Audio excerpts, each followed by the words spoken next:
Every summer, the rugged trails of Naches, Washington come alive with the roar of engines and the spirit of off-road adventure. Hosted by the Pacific Northwest 4-Wheel Drive Association, the Summer Trail Jamboree brings together seasoned wheelers, families, and 4x4 enthusiasts for a weekend of camping, camaraderie, and mild-to-wild trail riding. If you haven't seen our video from last year, watch it here. We arrived the day before, the event being held in the same place it's been for many years, the Jim Sprick Community Park. And as you pull through, you'll see a mix of campers, RVs, trailers, rooftop tents, and even terrain top tents. That evening, we got set up, went out to say hi to old friends, and got ready for the next day. Wednesday morning hits early as we're up and prepping for the Wheeling 101 class. And this is the class we've been doing every year. It's taught by myself and my buddy Richard from Freedom Recovery Gear. Here are a few clips from that class.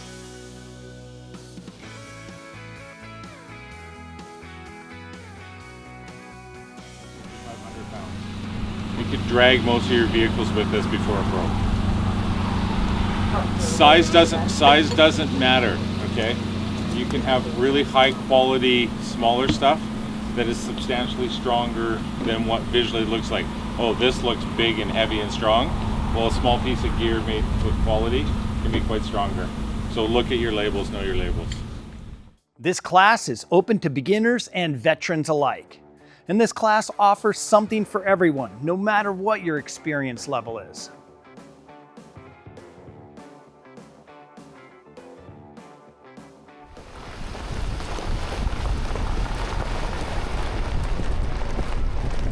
Then it was on to a crowd favorite, and that's the high lift jack demonstration. So as the jack goes up, a pin is inserted into the hole and it holds it there as you are now jacking. This is originally a farm jack, and a lot of people call them farm jacks. If you look at getting one, do not go cheap. These are inexpensive. The extreme model here, this is about 140 max. I think they're 140. But you can get one, you can get a Chinese knockoff from Harbor Freight for, I want to say, 60 bucks. Don't do it. If you're going to buy a cheap one, just don't run one. What they're designed for is they're designed for the tires or for the wheels. You're going to come up and hook it into your wheel. And then this pad here can go right up against your wheel or your tire. You're going to put the nose through here and start lifting.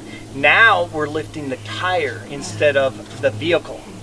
So if we need to change the tire, we can then lift it up. We're going to block or put cribbing underneath the axle, lower it back down, get the jack out of the way, then pull our tire. So I now have that weight back on this jack. B!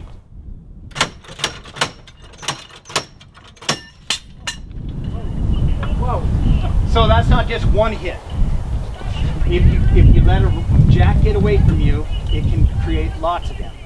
We headed back out onto the trail to a small section where we could discuss approach, departure, and breakover angles and how to work with those with your particular four-wheel drive.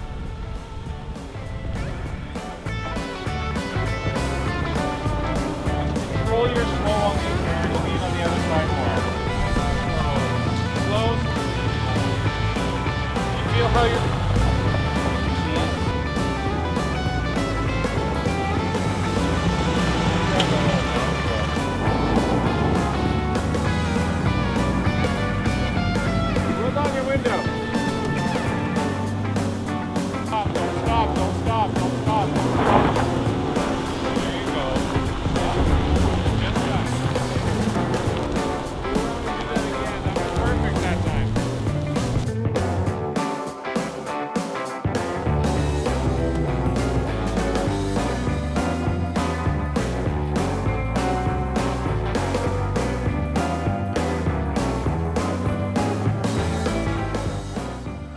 Then it was back to the trail for more driving time.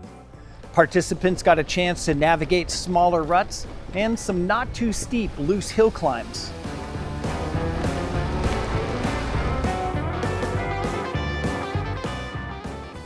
And then we ran into a problem. Hey, Richard. Richard. We have a problem here. There is a tree across the road. Yeah, so we need somebody with a winch up here.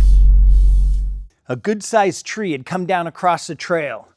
And not to waste a perfect opportunity, we grabbed the recovery gear bags and started discussing winching techniques. Everyone was encouraged to put on gloves and help winch the tree off the trail.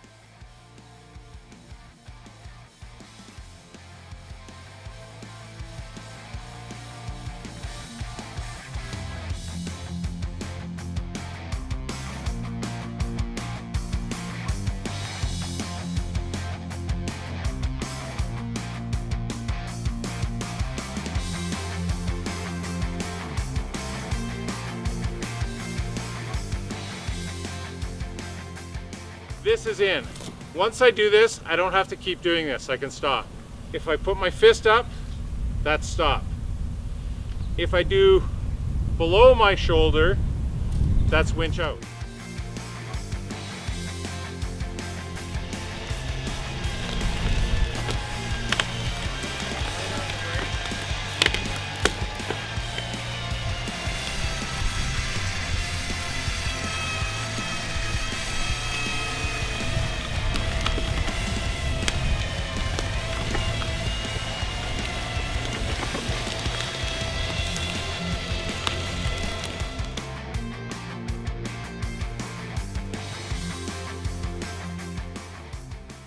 Once the trail was clear, we then headed through the rest of the loop and eventually back to camp.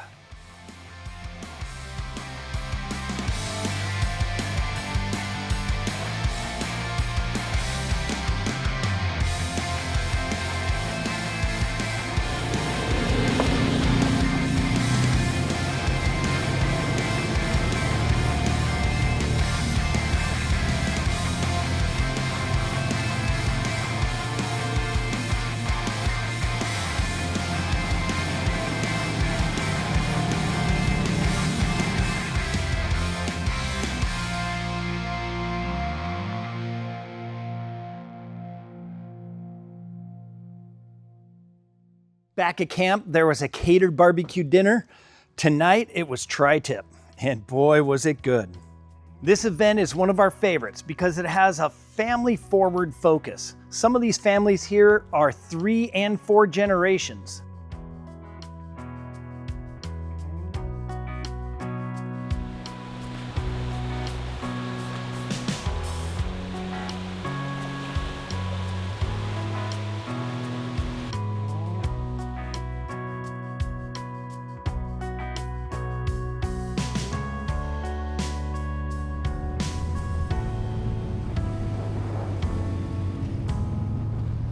That evening, Max took the Northridge 4x4 Hemi JT out, met up with a few friends, and they headed up to the scenic Raven's Roost Lookout, hoping to catch the sunset and see Mount Rainier.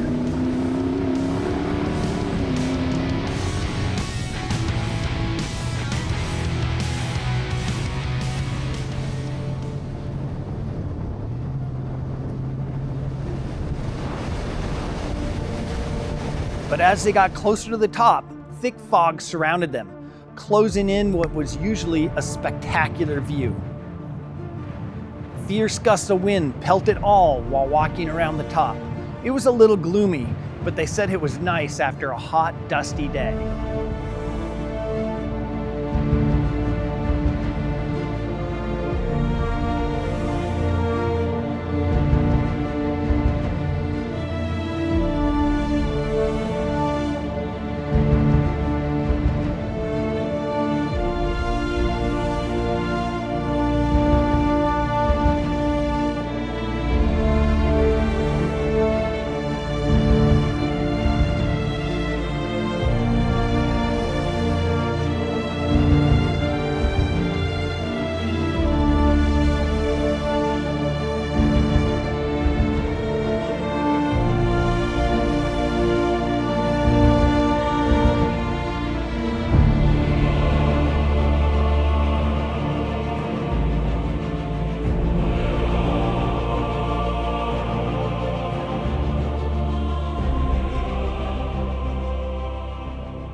Thursday was in-camp and vendor day.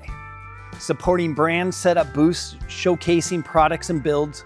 Everyone seems to know Max, and he was manning the Northridge 4x4 booth, talking with attendees and passing out swag. This whole event has a family and kid-friendly vibe, and throughout the day, the PNW4WDA kept the kids busy with lots of activities and games, a scavenger hunt through the park, and they even had 2 bounce houses set up. For the adults, there is an RTI ramp challenge, a show and shine, weight scales to weigh their rigs, and they even had a teeter-totter challenge.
They also have various demos set up throughout the day to learn valuable skills.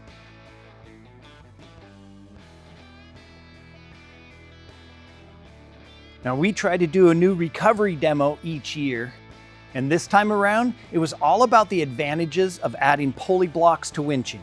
This live demonstration showed what happens when you add more pulley blocks to a recovery. We started out with a 1-to-1 pull, then a double line pull, and on all the way up to an 18-to-1 pull, where the kids and a couple adults was all that was needed to drag a Jeep across the gravel lot. I'm gonna help you a little bit. Look at it. Pull more. We're still tensioning the line. I can still feel the line moving. Maybe right underneath the valve on out. Grab all pull. There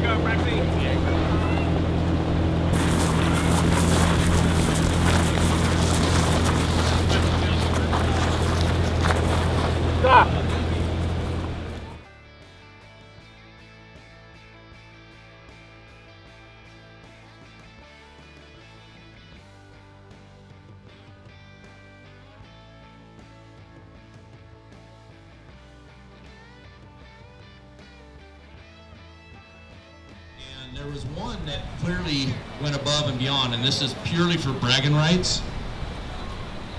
Scored a 12:39 on the RTI ramp today.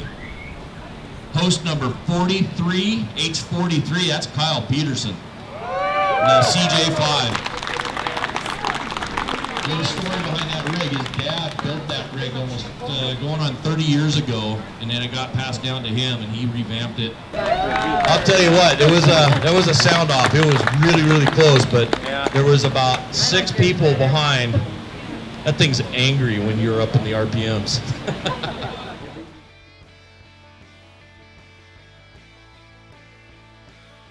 I want to say a huge thank you to Randy and Lola and to Linda and Brian. They organized all of the kids' activities.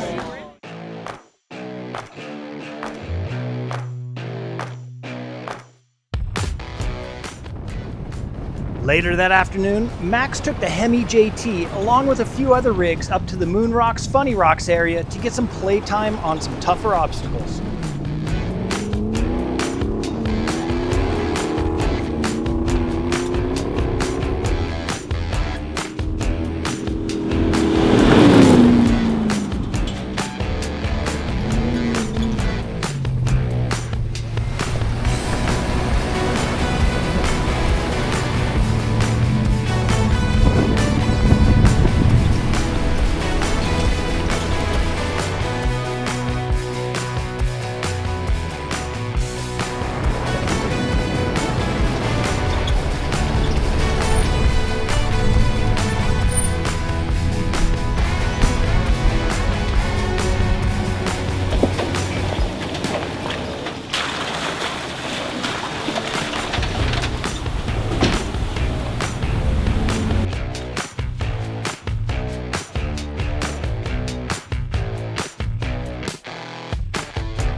On the third morning, we took the Juice Giveaway out to Clover Springs Trail, along with Richard and his Mojito JL.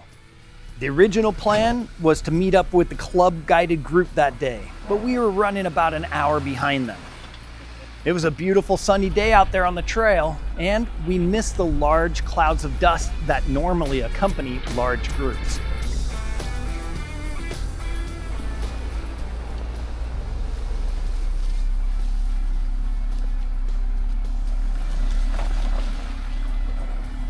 The Clover Springs Trail, aka 4W697, is an 8-mile trail on the west side of Highway 410, and it takes you to the edge of William O. Douglas Wilderness Area. The trail itself is about 8 miles long. The hardest part is a long, steep, loose descent right at the start of the trail. Many people bypass this. We decided to give it a go.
Now the rest of the trail has some tight and twisty sections through the trees and a few stream crossings, but there's nothing super technical.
Our stock Willys JL bellied out in a few spots, but overall we were really impressed with how well it performed.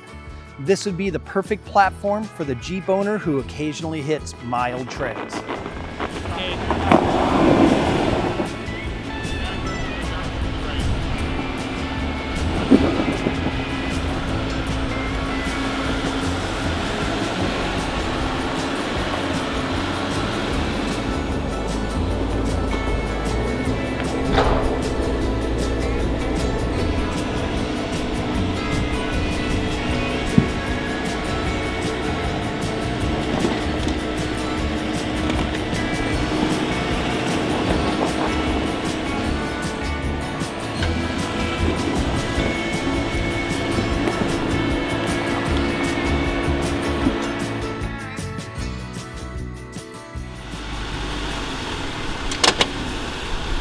So there you go, Poser Rock.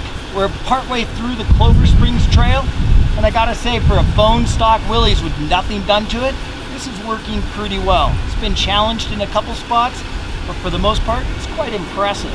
Can't wait till we get some lift and tires on them and get it back out on the trail.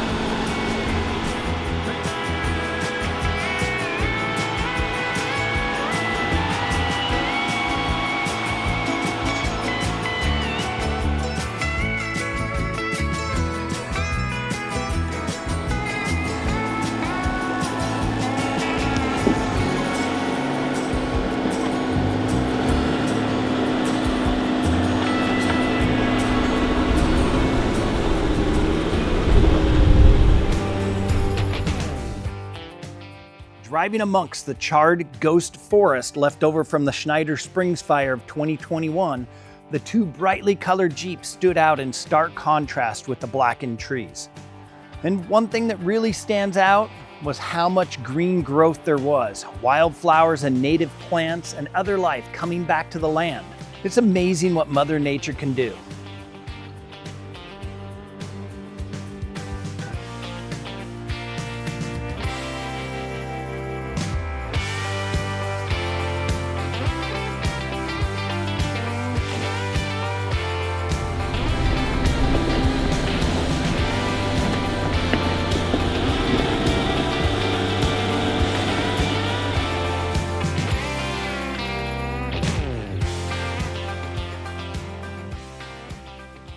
The trail ends at the intersection with Mud Springs Trail, and there are a few options from here.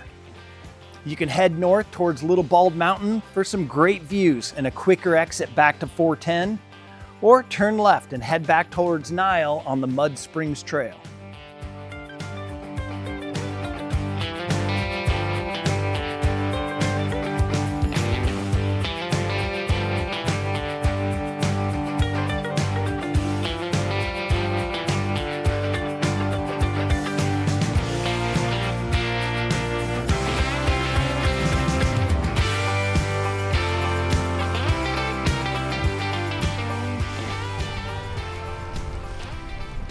After we got back to camp, we ended the day with a dip in the river. The water is shockingly cold as always, but it's a great relief after a hot, dusty day.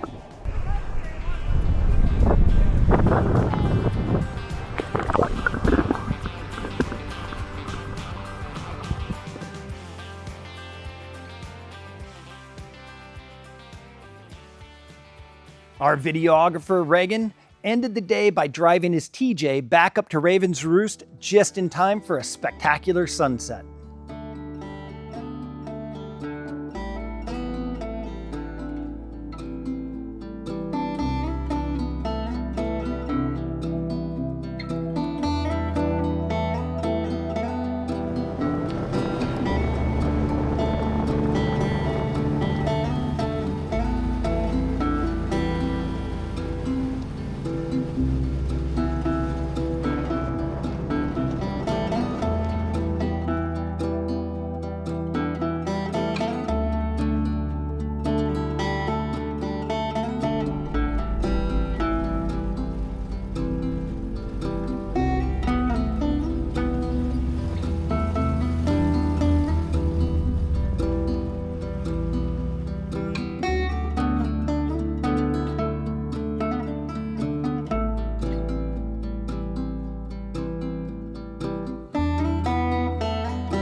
All right, we're back in the studio after 4 days out at the Summer Trail Jam. We hope that you enjoyed the footage that we brought you. And the Willys Wrangler, well, it's here. It's a little dirtier, it's a little dustier, but it worked really well. It really impressed us. And by the fourth day, that was our big trail day. We even had it on a trail that was maybe rated a little higher than what this stock Jeep is capable of. But we got it through, and we got it through relatively unscathed. There's a few scratches and scrapes on the underside. We're not worried about that because we're doing a full belly pan. And so it's really not that bad. I mean, we've got a scrape here on the rear hanger. We've got a scrape on the gas tank skid. Kind of rounded the bottom of that bolt off.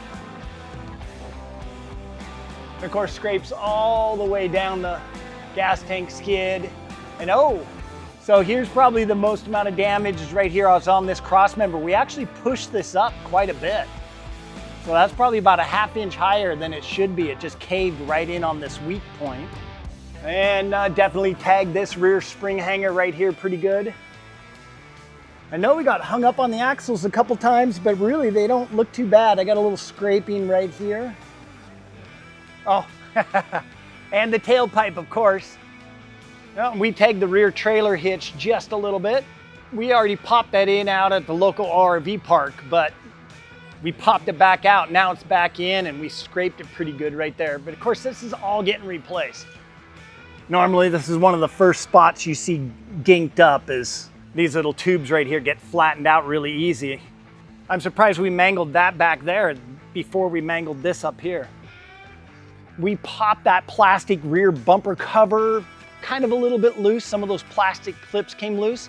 But we're not worried about that either because we're gonna be putting a new rear bumper on.